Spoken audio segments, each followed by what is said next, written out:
tuizem thale lo em daifim tuizem hi lo bel chiang vela virgin raw material manga ta siamani wanghian athabik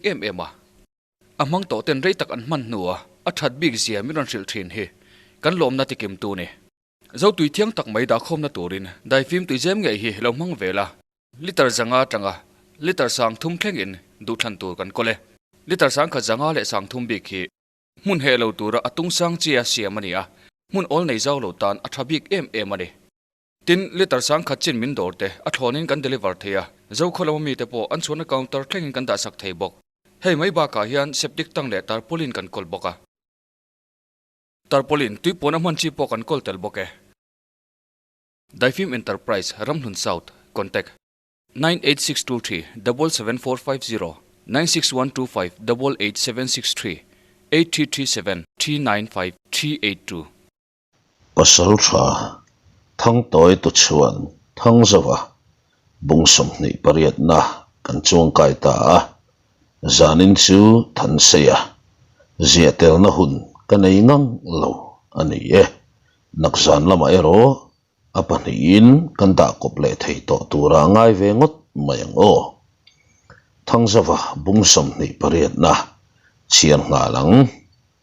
thang zawa le thang zelan an mun munan han tho sana chet chua tuma o an han nei ta ka song tlangwal ho zong ron ringal suo in an nung zui tu ten kha fal tum lo ti hriat tak mai hian an thuam tin an chawaya an kianga an ron nai ngal ta supa khochung dailu tur le mel ma te barakhai tumin chet an la chuak zui ta zala mei cher chithlua ngam na chi de hek lo le phim khur tak le thom nei lo thei turang ber hian kong ru pa ngai zoin anin zui thloi maya nakina song ko chua po an nai lek to ruam thuk lai an lu tan mek lai chuan tai lama an mi mu tak chu mate an tok ta lol maya chu mate an han tok chu vanwar noya po apian chu thang zawale thang zelan an lo hai lo na samaya an nau ta ne na chuan to lo tur chet lak lo tur an han ti zunga chu mate ne na hanin din chil zokin enge chin ni le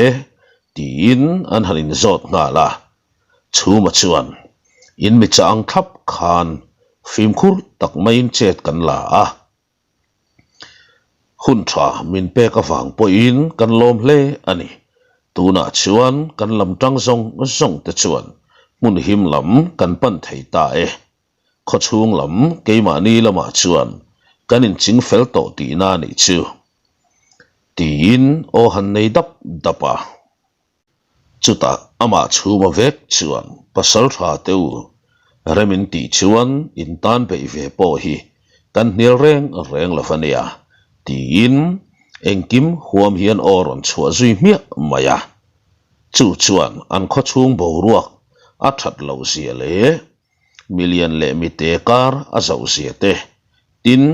chu malung oi lo han ang buan mai po kha thil om tak alo ni sia atar lang chiang viau mai amai ro chu thang zelan chu ma chu han mel wangin in nun kan zua sak to chewa ato khop mai in tel lo po in tlang nuam fal te hian kan ma kan hlen thei nge yang ati ta mia maya chu ma te tan han nial ngam na chi le lungoi lo mel han mu ngam na chi rol ani lo niro se ti in anin herliama an chu khat lein lai zong te an bi rup tir na lam khoin an liam zui fe ta thuaya thang savapon tangwal hote han mel kwal le in vanvan noya chiang takinin mu thei lo ma se khaile tuna song asa se tak kan dai lu don ta lau le khur chu helai huna hian to pang cheu kan soi to ang in thang zelan in nuai nge maya du sia in nuai na satak a thleng ngei don ani voi khát châu cả soi liang thì han om vai tàu cả vô lùm nghe nghe yang châu han tile ram ero an khi tho loma man mona tel map lo rivut vut si lo mai ro chu muang chang sur si lo hian kho chung lam hoin an tol nai ta riawa ral veng anom don lo ti la an chiang to em mai boxia man mona tel map lava kal zelin kot chua anin pal thleng ta hlol mai thang zavan ruwa man na alo siam tong in thang se la le mi som ni borvel chuan lalmual lam an pan ta hal maya kho chunga ma ni selang phim khur tlukom lave tin thom dim tak mai le athim zual lai zel chu chungte achang le in nuai rem chang bel chungte in lalmual lam an pan zal sela midang te ro zalbuk thu nuai tumin thang zawa te thian ho ma ruai na nuaya ken pen dan hloma anovan ne kal tluang ve shim nge ni don ni nge ni ya an be tum khwa te hian tun tuta an ron be yang ti rin na an nei mia lo zong ni don ni tui tak me nar suk lai chuan thang zawa te hoin an du mun an thleng fel ta than maya silai le feile thal hum ten zalbu kai tren rapin thom dim tak mai hian an tol siawa reilote a zalbu bobel an moi ta thuap mai zanlai ar khuan hun apel thui de hlek to bok nen thom dim ero angai angreng hle maya reilote a thang sela te ho poin lal in an kai ta them maya leika pui lama tanga tol lu themin lal chung kwa an lo mu tui hle ni tura ni tui tak mai hian thenin an ha an lo thiel chuapa thom chu sang khum pui lama tangin a chuak nok mai thang se la chuan zaizirin taplam chun ko ka mei chu a han nun tir ma sate te a phim khur tak maya lal khum pui lama tol nai siau in tap mei al pa ngai ta in chung po amu chian the tan ta fiau mai lal no pa po tui em mai hian an mu sak maya lal nu tho se kara lalin an nap khir a chum bur mai boka thang zela anui ta suk mai a zewang a chuak le tatlat pekalom le lal nu pa khumpui lam chu han nai danin lal nu chu abo kan thura lalpa mutui em lai chu nget lutuk tak mai hian avakua tatlat maya akher bet ngal tat mai boxi nen lalla chu aron har chu an mangangin angai nan hrelo ema an tal chu thang zela chuan ama ai nget ma hian akhera aku nok maya ama la chu anui vei kur mai boxi nen lal chu a har chiang ma to zo kani amang ang lek to zo ka thang zela la chuan aten om lama ngai lo tai la anu te bor te chu a tham sak ang nok le nga la mi pa zet zong thang se la nui kur mai boxi nen chu lalpa chu atim wai ni turani au chu mai na chang po a reng lo thang se la chuan kanu pui du tak tang buai ma ta che mo i pasal kani hi lam la takatangin karon pan che ni hi mo tin akher nget sau mai sia amma la chak na sai na lian hle mai boxi nen luang pol lalpa zet zong awa han mang ang bet tak em lal nu le afa te la ni selang chawai te hawin an lo thu nuai mak mai poka an mi du ber ngur se po chawayan ni kho khelovin alo chu der to bai le nga la lal in chu reilote an thu nuai maya amai ro chu thom dim sen ni hek lo le lalmual kil hote anron lor chuak traka chu ve le thang zela sui tu lalmual kil pha in ranga pani te in sem tar ten an tu khum lam an ron chuta chor maya thomero an chua zui lo thei lo thang zela la chuan lalpa ber chu nge tak mai la ku lui tlatin min mangai vel vem ni sira min nol chuan e anadon e masin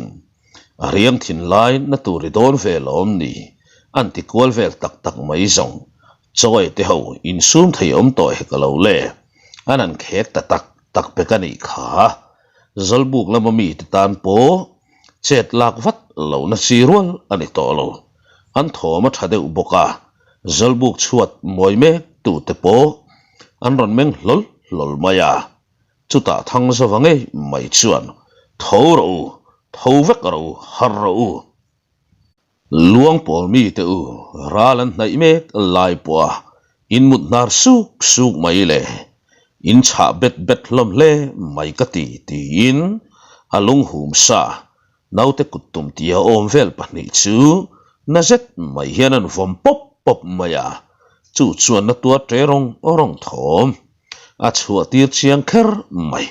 tunge ini tu tenge ini tia chet lak mai an ron tum lai chuan tu ma khan at so lo lang chet la hlek suang cheu hual be vekin ni to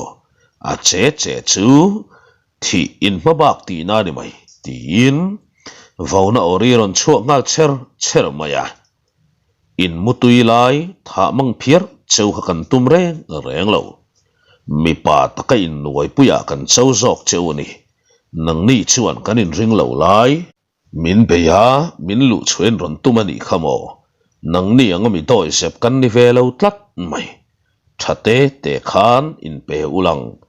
khofara mala in nuai na dik taka omang khofar nuai o tia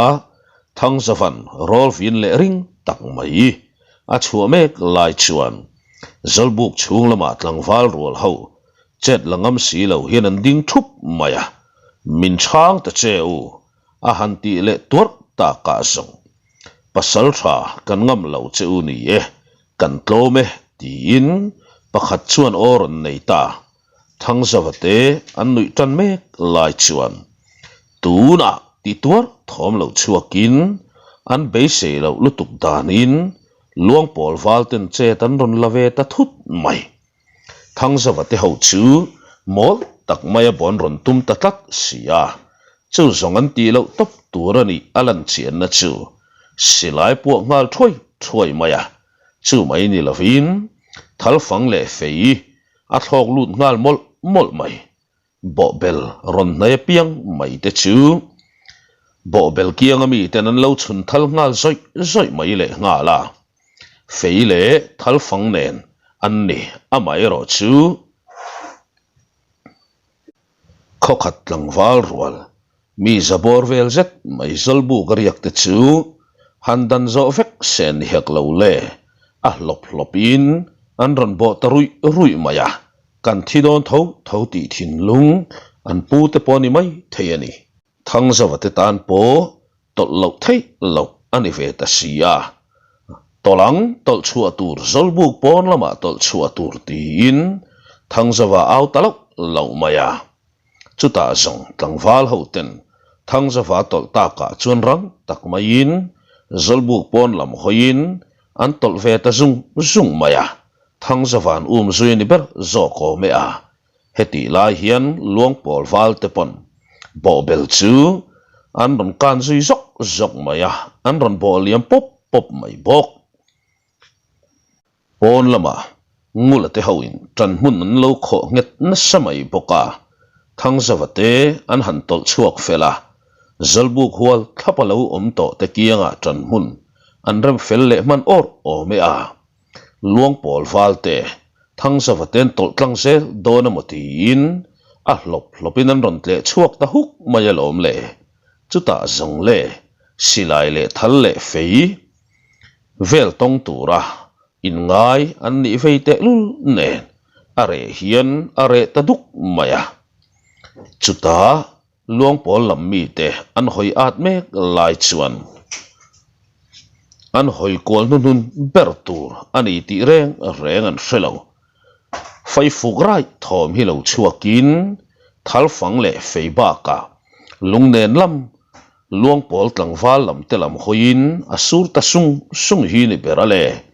na tua tre thomari noi maya bora u in mazo na mi kha bora u ten autor tor le in fui tor thomri lo chuak nga lin anin pom chil zui chu ni tabler maya ari khian an ri zui ta chor mai luang pol lam mi tlang nuam valten an noi ron hi ni ber to zoka tlang nuam tia aurul thup chungin an bo rep maya thang zo te du thu sam a thleng an ber zoko me a in ring lo in noi an ni poka tlema zong mani champui zalbu ka lo rialu pui te om ve bok ma selang chung te chuan an theinan lan chhuat tir man mol lo hle mai thing fak ram chang lo chu tok te pon om ve nok maya aman amai ro chu tang no mi ten mumal takin an ron po a an khwal ne em mai bok si nen luang pol lam mi te chu an hek hiau in an tlumol mol hi ne pera nakina song an tlu zo tak ngel donin an hria niang chu tlangwal som thum vel lading khom ve te chuan an tlom thu an ron au pui te chel chu la an pasal tha te vela ni se khatia lalmual lama thoma hanoma an han ri khlat ta ka khan rang lutuk tak maya thau chuak ngal vekin arukin an lo in siam lok sa vek nge mani don ni mani nei tha le an no pui fanau te hruain in thurwal tak mai hian an lo pu chuak vek mai hi lo ni a an lal du sak na dongin kut ni wang tha alo thlena pia ngin ro pui takin huaisen no dom thin an ni vei te lu nen tuna sang thian chan thi ngam lu pu ti zong chil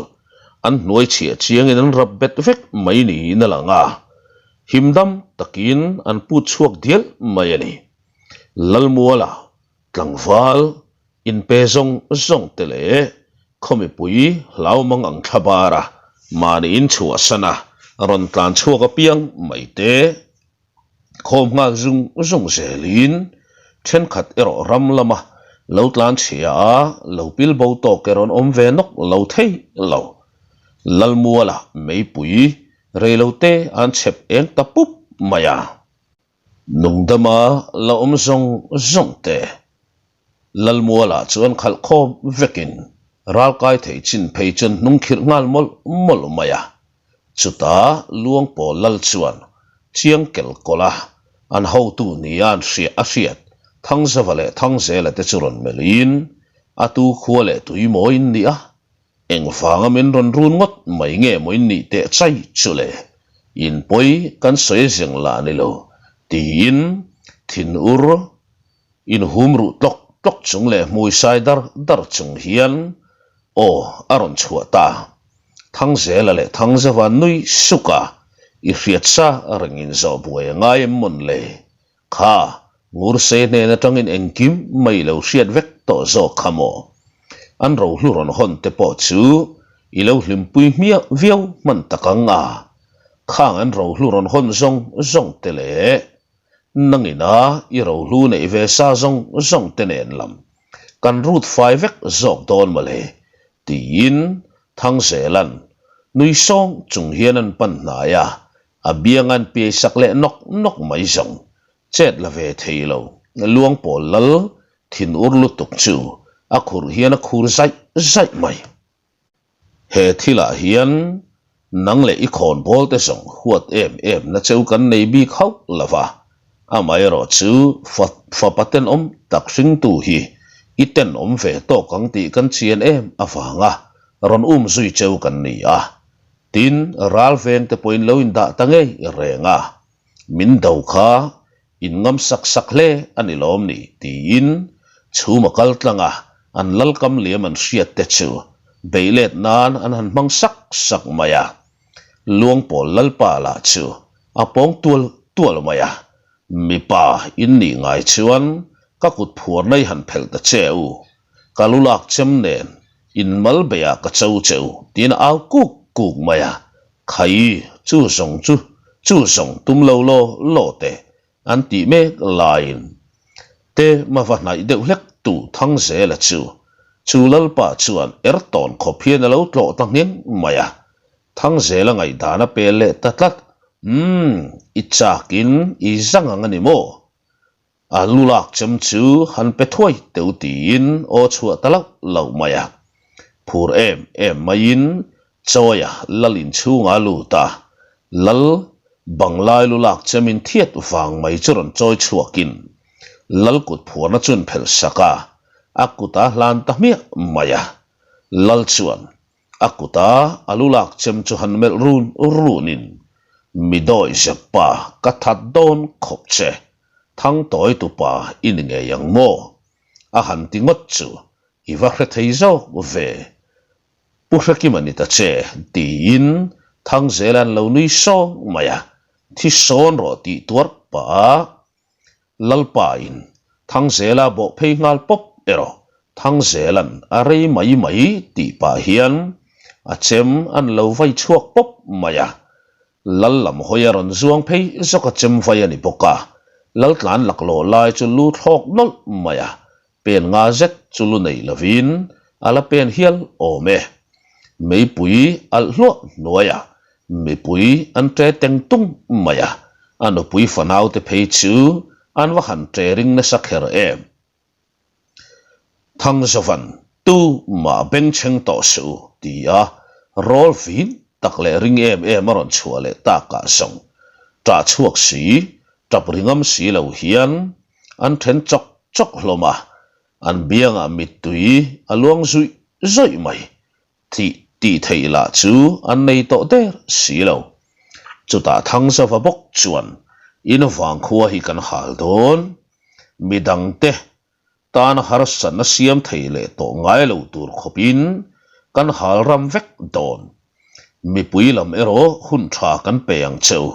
lal mualami te ero in hun tha muin be sei su ti ina kutan beng thaka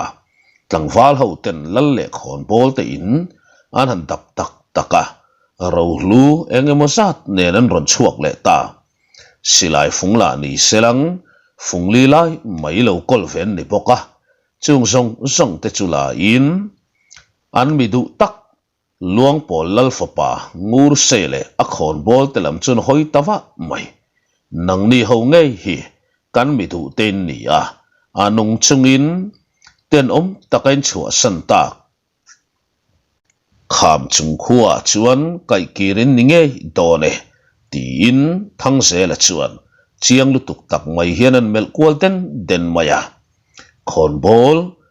thup mai kara atu te hinge kham chung khon bol upa te chule a han ti chu ani lo zongan tol hlata dial maya a chiang ta te kel boka chung ho chu dimna nei map lo hian tlang nuam fal rual ten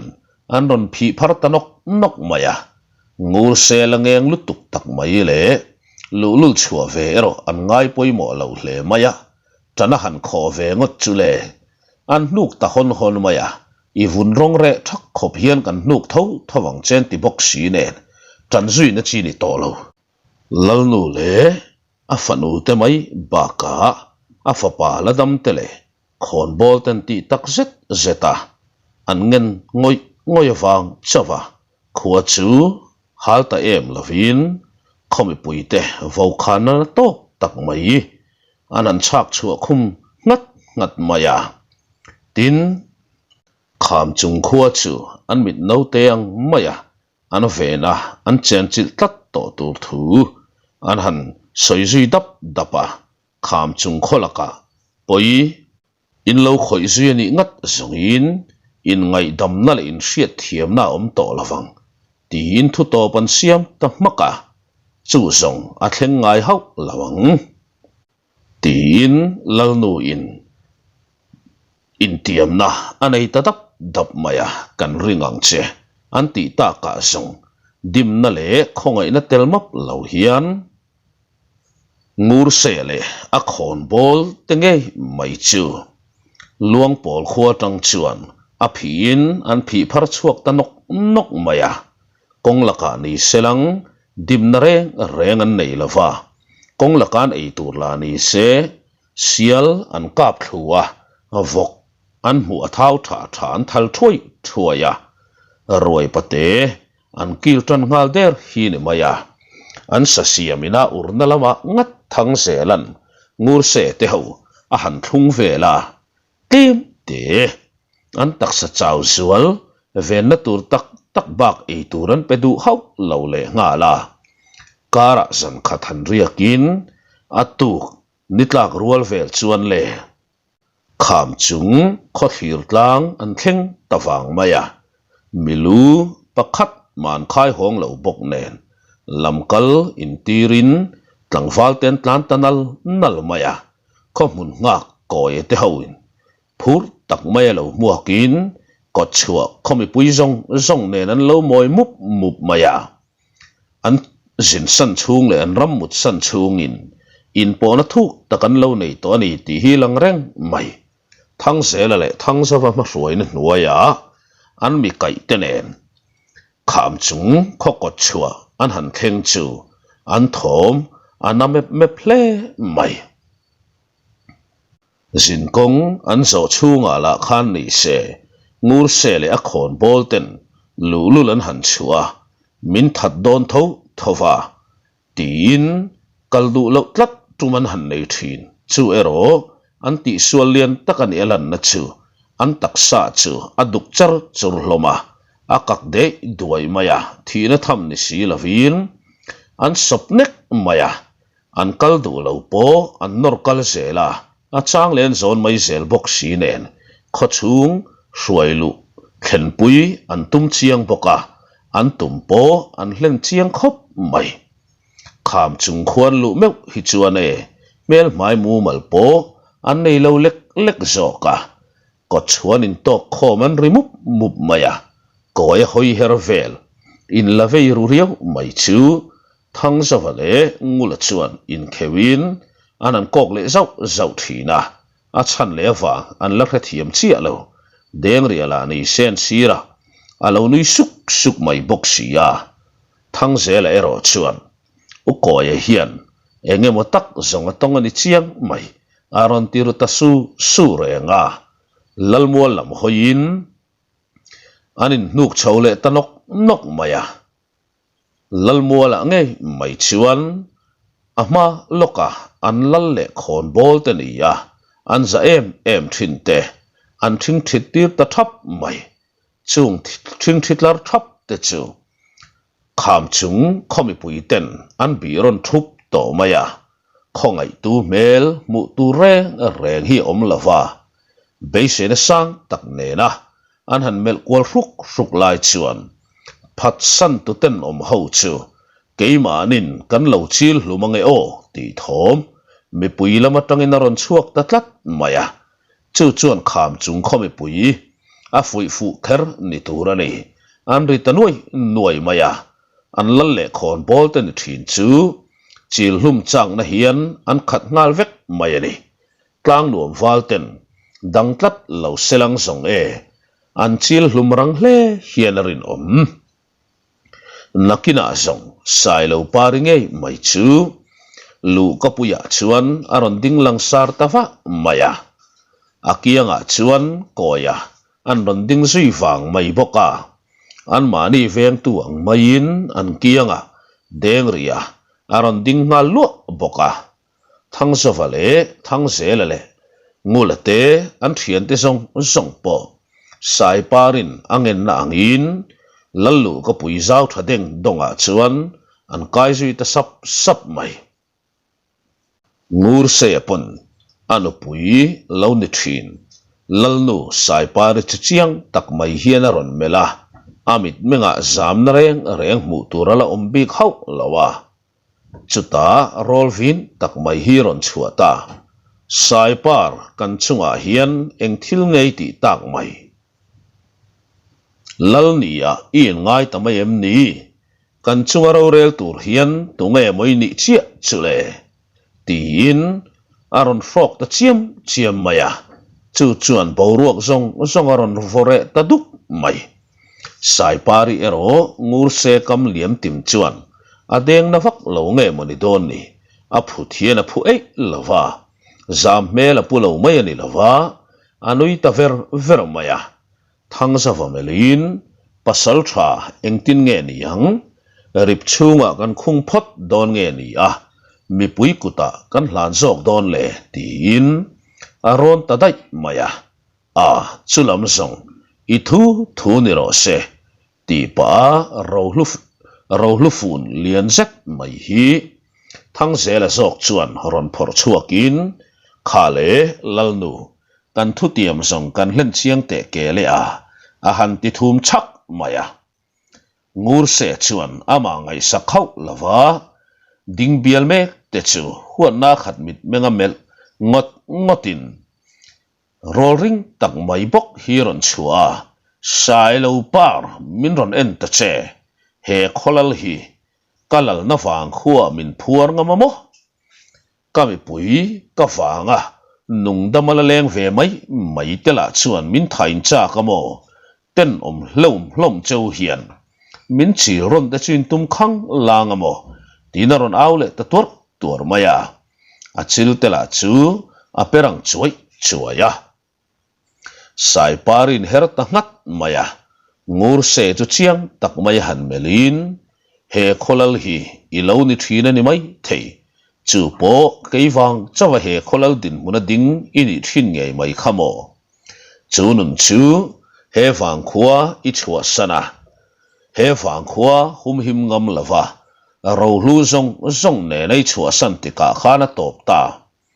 ka mangai chia ka lo ngai thina ma se nang kha ka lo mangai rang ngai reng lo che tu na song mangai na dik tak ka hra thiam to sin ka mu thiam chiang em ta bok lal thu thleng le ro hlu chia du tu ngur sei I thidon khop I chunga kami pa mangai ka ton ve tak nge in ro arel zuyang ati ta sia mai chu thu chuan khomi pui mai nilo thang zaw te lei chu a barakhai na salom em maya deng ria mel maya ero mak ti mel mu tu reng om mi lo thung mi pui laman hoi hu hloma ngur se tela chu mak tin an ang pom to mai bok sai parison mel ron thup maya chuta nui var chunga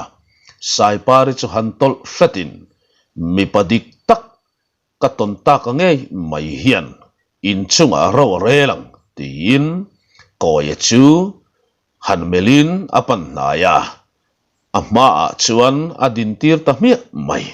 thang zavan abana pharata hluai maya e khai kha wang kha ni mo ti bak soi tu reng nei lo ngulale deng rian lo nui su boka thang zela la alo nui soi boy boka chuta le koi churon pen chuakin kham chung mi puilam te chun mel golden dena kham chung mi pui teu helal thu thleng hi ka du lova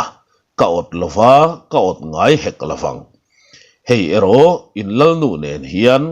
kanin mangai ti hi khomi pui zong te hian ria ulang ka du bok avarang te thut ve in ti ni po in dem reng lo mangai na hi zong tre kang mai chak le rang ani sia a khai khalam khachut idu tok don te a ka sai lo pari aluang liam lu tuk da nge a han ti chen ri ngal huk maya heng mi te hi in mi hriat chian em te an ni a an malam hun tur chung changa hian thutluk na lalnu khan ka kuta da nge la taka amai ro chu phatsan na hi